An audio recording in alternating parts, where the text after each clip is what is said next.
Hello students, I am Snigdha Roy from Parul Academy. Today we are discussing about responses to abiotic factors of ecology.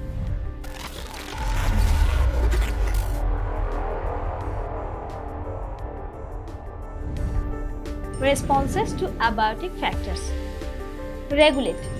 Some organisms are able to maintain homeostasis by physiological, sometimes behavioral also, means which ensures constant body temperature, constant osmotic concentration, etc. All birds and mammals and a very few lower vertebrate and invertebrate species are indeed capable of such regulation, thermoregulation and osmoregulation. Plants, on the other hand, do not have such mechanisms to maintain internal temperatures. Conform.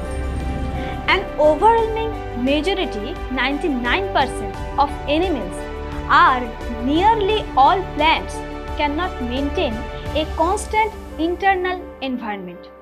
Their body temperature changes with the ambient temperature.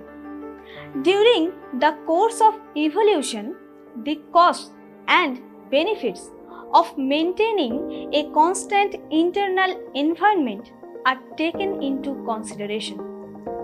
Some species have evolved the ability to regulate, but only over a limited range of environmental conditions beyond which they simply conform.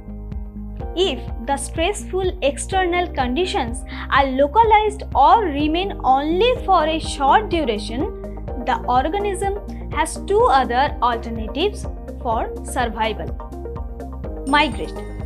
The organism can move away temporarily from the stressful habitat to a more hospitable area and return when stressful period is over. Suspend. In bacteria, fungi and lower plants, various kinds of thick-walled spores are formed, which help them to survive unfavorable conditions. These germinate on availability of suitable environment. In higher plants, seeds and some other vegetative reproductive structures serve as means to tide over periods of stress. Besides helping in dispersal, they germinate from new plants under favorable moisture and temperature conditions. They do so by reducing their metabolic activity and going into state of dormancy. Adaptations.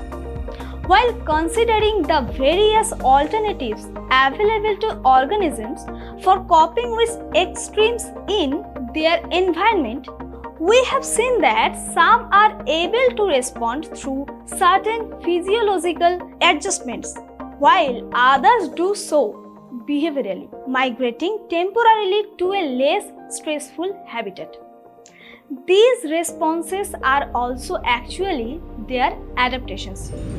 Adaptation is any quality of the organisms, morphological, physiological, behavioral, that enables the organism to survive and reproduce in its habitat. Any adaptations have evolved over a long evolutionary time and are genetically fixed.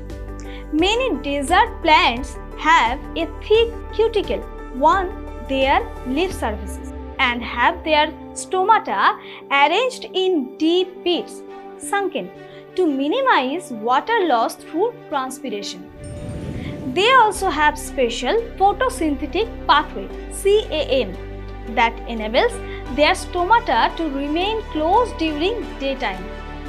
Mammals from colder climates generally have shorter ears and limbs to minimize heat loss. In the polar seas, aquatic mammals like seals have a thick layer of fat blubber below their skin that acts as an insulator and reduces loss of body heat. In this video, we learned about responses to abiotic factors and adaptation. We will meet next day with another topic.